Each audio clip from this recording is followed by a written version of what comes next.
Irish fans, the day I know you've all been anxiously waiting for, the day this gentleman has been anxiously waiting for, is finally here. The announcement of the next 3 years of Notre Dame football schedules.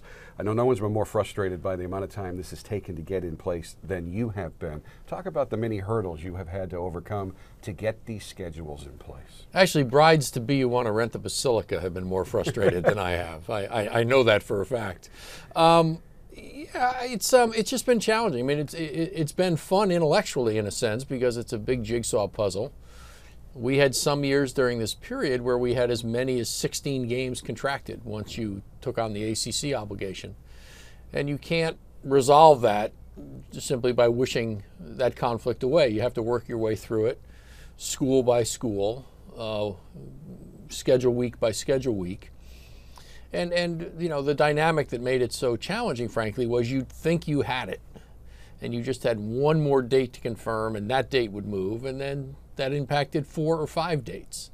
And so it just was a massive puzzle, and that you couldn't resolve on your own. You had to work with your partners to resolve it, and it just took time. In the short term, it was obviously somewhat difficult to work in those 5 ACC games to the point the first year you're only playing 4. Is it going to continue to be that difficult, or will it get easier as we get further down the road?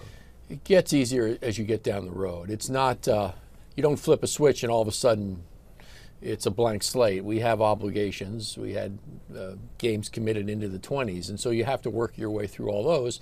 And some of what you're doing when you're resolving the near-term years is moving games down and sort of kicking the can down the road a bit, if you will, of the problem. But it gets easier, significantly easier once we get past 21.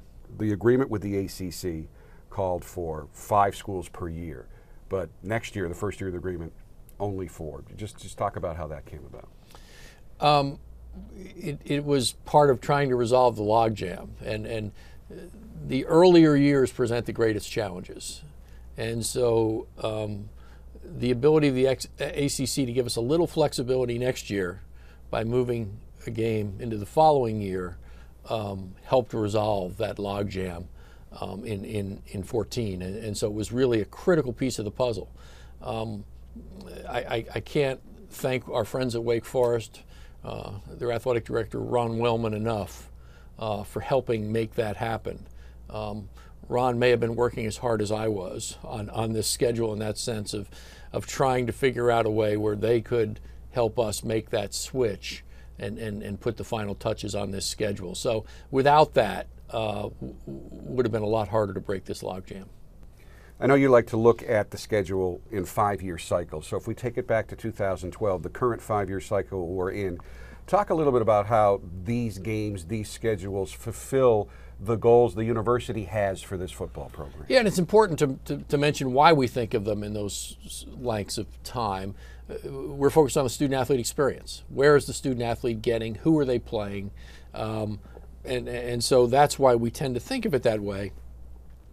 And I'm especially proud, if you look at it in that segment that you've just mentioned, how successful we've been in achieving some of our goals.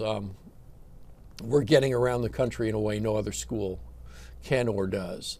We'll be in 10 of the 12 largest markets in the United States during that period of time. The strength of schedule is exactly what we want it to be, which is to make sure we're among the schools with the most challenging schedules in the country. And I'd point to next year as an especially compelling case of that.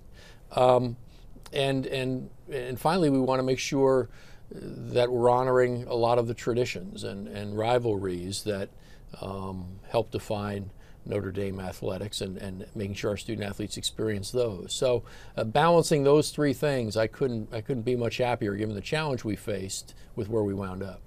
Jack, as you know, you were right in the middle of it when it was announced recently that you had told Michigan that the continuation of their series each and every year was going to take a break, and it might be an extended break. Everybody has a school that they think Notre Dame should play every year. The fans of the other schools that you've played regularly always think, well, why are you dropping us? How do you come to those decisions? And explain a little bit why you have to make those decisions. Yeah, you know, frankly, while it's been difficult, and you know, there have been some tough public commentary about it. It's, in one sense, it's really flattering. because in college football, the scheduling dynamic changes all the time, and you don't hear about it. But when Notre Dame says we're going to have to take a break, or we're going to have to figure out how to do this on a more infrequent basis, people react very strongly, and we're flattered by that because it reflects how much they want to play us and how important the Notre Dame rivalry tends to be to people, and we recognize that. And for every one of those institutions, we embrace the history, we value the relationship, but it's a limited inventory situation, and you have to establish priorities. And so we took all of those rivalries and we analyzed them and asked ourselves the question, how long have we played it? What's been the nature of the rivalry, the sort of the magnitude of the games and the history it contributes to the fabric of Notre Dame? And how do you establish a priority among them? USC was first for us because of the length of that, the tradition of it. You know, the number of Heisman Trophy winners who have played in that game, national champion teams who have played it, come out of that game. It has a unique place for us. When we combine that with a strong interest in making sure we are a national school and get to the West Coast every year, it meant you had to pair it with another institution. And for us, that's Stanford. We love the relationship with Stanford. We love the shared values between the institutions. It is producing some of the very best college football in America right now, and these two teams face each other. Had those two. And then you add the third of Navy, which is so important to Notre Dame and its history and the relationship, and the experience of our young men playing in academy each year and giving us the opportunity to talk about what that represents in America is important to us.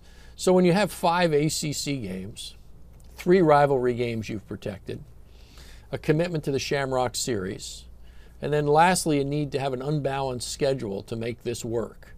So ours is a 6-5-1 model. It's what everybody in the FBS does some version of. That means you have one home and home a year that you have available to offer anybody. That's your entire inventory that you can try and satisfy the other rivalries with. And it's simple math in that regard, but difficult conversations and difficult choices. And so what we've tried to do is spread them out.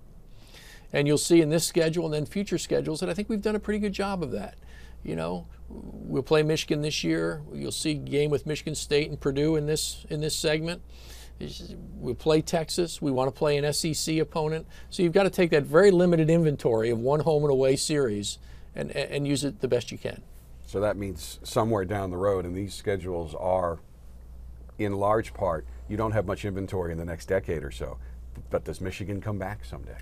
There'll be an opportunity to talk about that. We certainly haven't figured that out yet, but it's one of the schools on that list that you'd want to. When you take the sort of general dynamic of only a single home and home, and then the commitments we already had that we have to meet. So, for example, we've already taken a home game as part of a home and home. We've got to do the return. We have 2 away games between now and 2021 that we can offer as a scheduling building block. So it's going to take a while to get ourselves in a position where you've got that home and home cleared, and so on 2-year chunks you can start to rotate everybody through it. Now, I was looking at the various rankings of strength of schedule for this past regular season, and Notre Dame's ranked anywhere from 21 to 17 right in there. Very strong schedule, but what really jumped out was when you talk about top 10 teams played this year, very few of the teams ahead of Notre Dame in either the overall rankings or the strength of schedule rankings played more top 10 teams than Notre Dame did. You challenge yourself here every single year. And of course, when you challenge yourself that way, you open yourself up to not winning each and every game. Talk about the reasons why Notre Dame continues to challenge itself. Well, I think there are 2 primary ones, well maybe 3. One is it has been a hallmark of Notre Dame football. If you're going to be independent, embrace independence. And you know the freedom it represents with you to build rivalries and pick opponents, and so that's an important reason. You know, people tire of me talking about Jesse Harper, but what Jesse did when he created Notre Dame football was to schedule nationally and schedule against the best teams in the country, and so we want to continue that. it's important from the student-athlete perspective. That's why they come to Notre Dame. They want to play those games. They want to be on primetime national television against a great opponent. And so we're going to make sure we do that. And finally, I think I'm not alone in recognizing that under the new college football playoff format that we've created with the selection committee, we think strength of schedule is going to be very important. And so we, like other schools, are focused on it. I saw a statistic that I read with great interest that took all of the teams that had played in the BCS championship game during the BCS era and looked at their schedules. And we played more bowl opponents during our regular season when we went to the national championship last year than any team has ever played. And so that speaks to that. And of course, in 2015, a 4-year home-and-home starts with Texas. So two of the greatest programs in the country renewing a rivalry. Yes, we're excited about that. It's something that DeLoss and I worked on, and while he's not still there, and I wish he were, we're excited to play Texas. A lot of great history between those two schools and two of the real national programs in college football. You've already touched on the fact, and we've talked many times about really the challenge of getting these schedules together each and every year. So going forward now with the new relationship and long-term relationship with the ACC, will this process for you get easier? Will it get harder, or is it going to stay about the same? It'll get progressively easier. We hadn't typically announced 3-year blocks of scheduling, and we'll be able to do that now. And so we'll turn right after the first of the year to the next 3-year series and get ahead of the game a lot more. This entire process, notwithstanding the time it took and notwithstanding the amount of work involved, was made so much easier by the ACC. I can't express how cooperative they were in this process. I don't think it's an exaggeration to say we went back to them with 100 changes in the course of the past 6 months, and every time they worked with us to try and figure out whether they could make it work. And so to the entire ACC staff and our colleagues in the ACC, all the other schools, I can't thank them enough for the role they played in getting us to this point. A lot of talented teams in the ACC. And obviously strength of schedule balance, I would imagine you wouldn't want to play the top 3 teams in a given year in the ACC. So how are those opponents selected? Well, it was a very significant part of the Rubik's Cube because, as your question suggests, we're trying to achieve some balance, some geographic balance, some competitive balance, and their schools have the same interest. And in fact, they have traditional rivalries that impact the balance of their schedule. So when Clemson's at South Carolina, it can't also be at Notre Dame. The schedule would not work that way. And so the process started with us identifying dates that appeared from our schedule like we could probably accommodate one of our ACC games. And then the ACC worked with its schools on those dates to see who fit in and how you achieve the balance of trying to play everybody twice in a 6-year period. And it's not perfect in that regard. You wind up playing some more frequently at the front end and others more frequently at the back end. And so it was a very dynamic process, but largely defined by the remarkable spirit of cooperation that we found at every step of this process with the ACC and its member institutions. And we can't wrap up this interview without emphasizing again something that I think is still lost on some fans through questions that I get. But one of the huge advantages of this relationship with the ACC is the tie-in to the ACC Bowl package. Yes, I think that's really critical for us. We had to have the security of knowing that we could qualify for a bowl commensurate with our performance in the season. We're really excited to be going to New York this year. It's a great last chapter in our free agency in the bowl world to go to a city we love so much in a venue that's so iconic.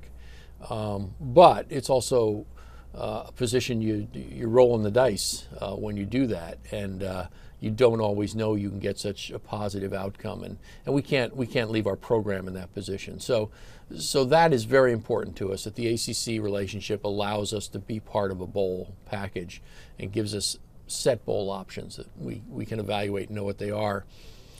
It's also important, though, because it serves our other goals. The geography of the ACC is perfect for us. I mean, it's going to take us to Miami and Atlanta and Boston and New York. Our games against Syracuse, when they're the host, they'll be in the Meadowlands the next 2 games. That's great. That's where we want to be. So the geography is perfect.